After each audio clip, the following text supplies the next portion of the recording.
Hello, social media friends. Good evening to you here on a summer, perhaps fall Wednesday in this given month of September. And before I popped into the virtual studio so that I can see you and you can see me, obviously I shared with you that video clip of Chicago in the evening. All of that being said, I don't know about you guys, but Chicago has one of the most beautiful skylines throughout the world. And one of the things I'm going to ask my co-host when he joins us very quickly in the next countdown, 20 seconds, is whether he has kayaked on the Chicago River. So let's bring him in the conversation and let's get his perspective, right? Maybe kayaking on the Chicago River. So here we go. So Greg, have you ever kayaked on the Chicago River? No, I haven't. And to be quite frank with you, I have no interest in doing that. Just because of the amount of boat activity going back and forth. True. I kind of like it, smooth, easy going, and just sit back and relax. I don't want to be fighting waves and possibly tip over and all that kind of stuff. Yeah. So. And not to mention tip over in the Chicago River if we both know what that means, right? Yeah. And to touch on what you were talking about as far as the skyline of Chicago being one of the prettiest ones, I'm here in Bolingbrook. It's about 40 minutes west of Chicago. I don't go into Chicago very often, but I had to show a bunch of condos downtown Chicago and a lot on the south side of Chicago. Right. And to be quite honest with you, with all the media coverage, I was a little bit nervous about that. South side of Chicago, what's it going to be like? And I couldn't have been more impressed with how it was on the south side of Chicago. And I'm talking down Lakeshore Drive about 15 minutes. It was absolutely beautiful. It was clean. Everyone was nice. Everyone was waving and it was just really nice down there. And as I was driving closer into Chicago, it got even nicer. Beautiful condo buildings, people just enjoying the day, walking around, and there were no AR-15s going off or anything like that. So I know the media has the way of painting a very one-dimensional, maybe a lot of the times the wrong view of our wonderful city. So I'm right there with you. So just so you know, I've never kayaked on the Chicago River. I, like you, I kind of wonder if is that the best place to kayak? Because you're going to spend more time watching the big boats blow past you and then creating the waves and the weight that you got to kind of paddle through. Yes. All right. So have you been taking out your kayak on the DuPage River though? No, because we haven't gotten any rain. So it's super, super low and it's somewhat stagnant. So if I were to go on the river today, I'd probably be walking half of it. And then there's a lot of debris that I would have to go around, so no. I'll wait until it rains pretty good and then it'll be moving fast and I'll be above ground.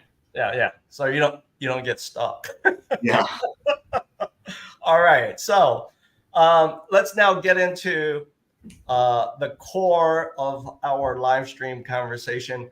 For those of you watching us as a live stream, welcome to tonight's episode of Real Living in Bolingbrook.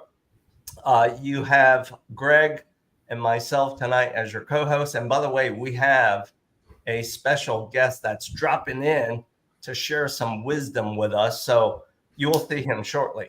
So Greg, lead us into the core of our usual conversations with, obviously, what's going on in the business or real estate? What's going on with the markets? Yeah, so I was looking in Bolingbrook and I pulled up a few numbers. So I pulled up the median price in Bolingbrook, market time, homes for sale, new listings, and price per square foot. Okay. And I looked at them from the month of August, even though we're in September, we don't have those numbers yet, obviously. August to July, and then I looked back a year to see what kind of changes that we had. So in the median price for from July to August, it went from 374,000 and it went up $2,000 to 376. So it went up a couple grand, but that's actually quite a bit in 1 month. Year over year, last year at this time, we were at 336,000. So 336 to 376. That's the difference year over year. Wow. Market time went from 27 to 28 days on the market. Last year we were 31 days on the market, so market time actually came down a little bit, year over year. Homes for sale were about the same, 76. New listings went from 975 to 982 from July to August. And a year ago it was only 895. So it went from 895 a year ago to 982. So that's going up, which is a good thing. And the biggest thing though is price per square foot. So year over year, price per square foot went from 176 to 192. Wow. So quite a bit of a jump. And that's about, as I listen to some of these important numbers that you're sharing with me and our audience, that's at least a 10% increase, not just in average price point, but also then price per square feet. Yes, right? Correct. Okay. And the fact that you hinted inventory, there's stuff coming onto the market. Yes. It's not making a big dent, reversing this growth trend as far as value of the home, what you get for the money, so to speak. That's correct. Yeah, it's not really making any kind of effect with that. The prices are still going up, even though there's more houses coming on the market. Yeah. And now, you're probably going to be touching on the big news of today, but I think that even more inventory will come on the market, and also more inventory will go under contract.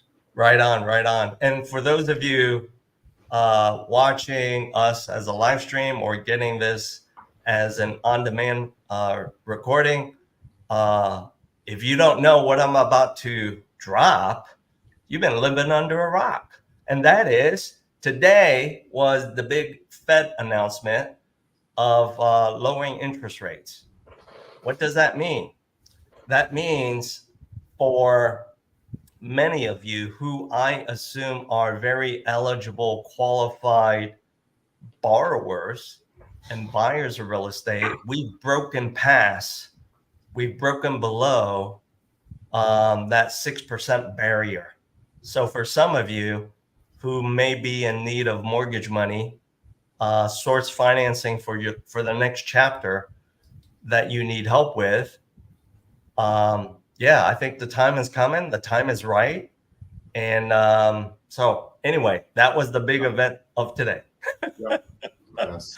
So let's now talk about, in a lot of the real estate transactions that you work with. Yes. You work with sellers or buyers. What's your experience? What has been your kind of pearl of wisdom as far as like seller concessions? How do you brace your client to know what is the right thing to do? As far as like working with a seller or the buyer? Either one. Let's say for what you shared with me today, you're working with a buyer that's looking at a home. Yep. And the major home system mechanicals are kind of on their last leg. Yeah. So in that respect, what do you coach your buyer to plan for? So it really depends on the buyer's situation. For example, if we need seller concession, we might need like a 3% seller concession to pay for a buyer who doesn't have very much money in their bank account. Right. I never encourage somebody to use all the money in their bank account to put down on the home. They want some kind of a cushion. Right. So there we'll ask for like a 3% seller closing cost credit or concessions to offset that, so they don't have to come into closing with all their money. But for somebody that may need a new furnace and that kind of a situation, if they have money, a lot of times we'll just do a price reduction Mm, instead of a concession. sure. So instead of them buying it for 700,000, it might be for 675. Yeah. A lower dollar amount. Yeah. So it kind of depends on what way we go. As far Sure. as the seller working on the listing side, as long as it works within what the seller is looking for as far as their net, it shouldn't matter whether they reduce one or give credit over here. That's true. So let's flip the table around. Let's say you're representing a seller, and I know you represent a lot of sellers. Mm-hmm. So what if the seller, as part of their commitment to you, because you asked all of the right questions up front, like, what if the seller says, "Oh, Greg, hey, just so you know,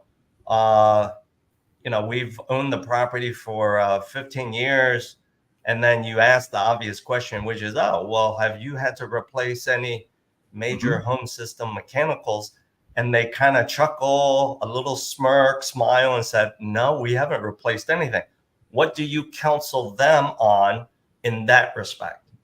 Yeah, so a lot of times when people do the home inspections, it's going to be identified that the units are getting older and getting close to the end of life. Yeah. As long as the appliances are functional, that should be satisfactory, but it should be represented in the asking price of the home.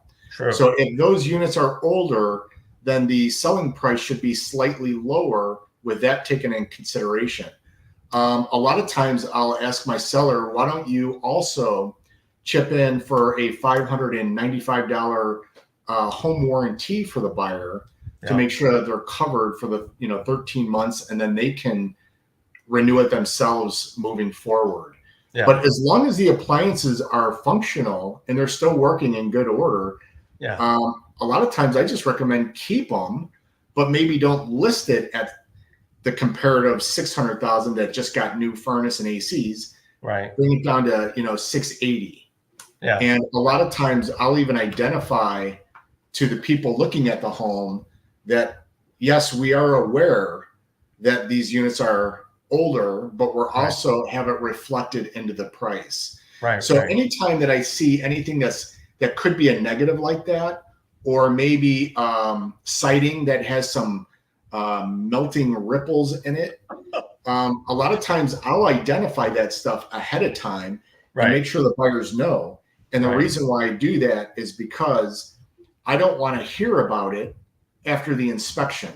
Yeah. Because a lot of buyers think that they might be buying it for this price, but they're going to get the home inspection and then they can start knocking down the price because of these issues. Well, I'm letting them know those issues up front, and I don't want to hear about it after the inspection. Yeah. And I know one thing that you're very strategic in doing with your sellers is doing what I think you call a pre-listing inspection, right? Yeah. Yeah. So I have a home inspector that will do like an abbreviated home inspection. Yeah. So they don't do the full report, but they do go through all the appliances or all the home itself. The appliances, a lot of times they'll ask, are they functioning correctly? Right. Yes. They'll check for leaks. But more importantly, they go in the attic, make sure there's nothing going on up there, no rodents. They check the insulation. They check the foundation. They check the siding, the roof, the gutters, the windows, the outlets, all that kind of stuff, the plumbing. Yeah. But for appliances, a lot of times they just say, are they working? Okay, it's 20 years old. It's getting up there. It's getting up there. So let me put you on the spot, and I want to do a over/under quiz with you. Okay. With some of the very common home system mechanicals. So, and by the way, full disclosure, I don't think there's a right or a wrong answer, but for our audience, because you and I are property owners, we're experienced property owners, it just might help them to hear from us, our perspective. So let's lead off with the first one. Okay. Sump pump. So average use of a sump pump, 7 years. Would you say that's under or over? I would say that's under. I think they can last longer than that. Okay. I'm right there with you. I'm going to qualify it with a statement. you get what you pay for. That's So true. Yeah. if you get a nice sump pump, it'll last you much longer than 7 years. Yeah, right? and a lot of times the sub pumps don't really fire off too often. Sure. So it really depends on the home. So when I moved in here, my house was built in 2001. When it would rain heavy for a couple of days, after a couple of days after the rain stopped, my sub pump would start going like crazy. Yeah. And during that heavy rain, I think it was like in 2014. Yeah. My sub pump would not stop. It was running all the time. Yeah. And I had my fingers crossed. And as soon as it broke, I called a plumber and I said, get rid of that little one, put this heavy duty one in there. And yeah, so because I was scared too. Yeah. I was scared that that thing was going to burn out. I actually got an extra one that you attach to a hose, and I plopped that in there too. Smart. So like we both already know, you get what you pay for. By the way, audience members, that also holds true with service providers. You get what you pay for. Yes. All right, next one. Central AC. So same quiz, over, under. So let me drop in the number. 12 years. Would you say that's under or over? 12 years. I think that's about right. Yeah. Yeah, I would say if anything, that might be over a little bit, but I think it's about 12 years. You know what? I think you're spot on. And the reason why is because yours truly had to replace my central AC when I was approaching that 12-year mark, right? Okay. All right. So I appreciate our fun little over-under quiz on home system mechanicals. But all of this being said, audience members, I'm bringing in my special guest who's kind enough to share his time with us. He's really the one that can answer the question of useful life of two of the largest major home system mechanicals. So let's bring my friend Emmanuel into the conversation. Emmanuel, how are you? I'm doing well. How's it going, everybody? So did we guess kind of on point with our stupid little quiz? It wasn't stupid, though. I mean, it's important things that people want to know. There's a lot more to buying a piece of property, of course, than just the cost of the home itself. So the over under with all the other large mechanical factors definitely comes into play. Now, as far as furnaces and air conditioners, if we're talking about life expectancies, the reason is so the outside unit, a lot of times you can get that. Yeah, the outside unit, what you're showing right now on the screen. So that part is called the condenser. A lot of times that lasts 15 to 20 years. You have your unicorns, but what most people don't know is your air conditioner comes in two pieces. There's another box. It's an A coil. It's on top of your furnace or under your furnace. That piece has a life expectancy of 8 to 12 years. Ooh. Why is that? It leaks refrigerant. It's always removing condensation from inside the house, so it gets rusty. If you're unfortunate, your system loses all of its refrigerant. I can use the word freon or cooling juice also, if refrigerant is too technical. And when that happens and the system's out of warranty, a lot of times you are going to opt to just replace that system rather than to repair it because it'd be too high and it's out of warranty. Yeah. Now on the furnace side of things, furnaces can be a little tricky. I found a cracked heat exchanger on a furnace from 2018, 2 days ago, which is a shame. It really is. You'll find varying information online from different institutes, but a general consensus is, I know this is a range, but I'm seeing like 80 to 90% of people or institutions are reporting that furnaces and air conditioners they're not installed properly. And, you know, I don't claim to know everything, but you said earlier that you get what you pay for.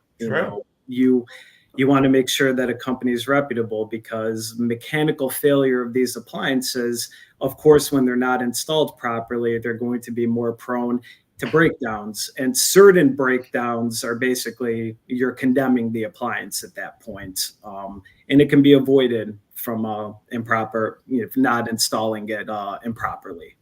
Yeah, yeah. So why is it, putting you on the spot, why is it that as Greg and I were doing our over-under quiz and bantering about that, why is it that there's maybe a consumer's perception that these major home system mechanicals don't last as long as they used to before? Can you speak to that? Yeah, I can, and let me do it without getting too technical. Okay.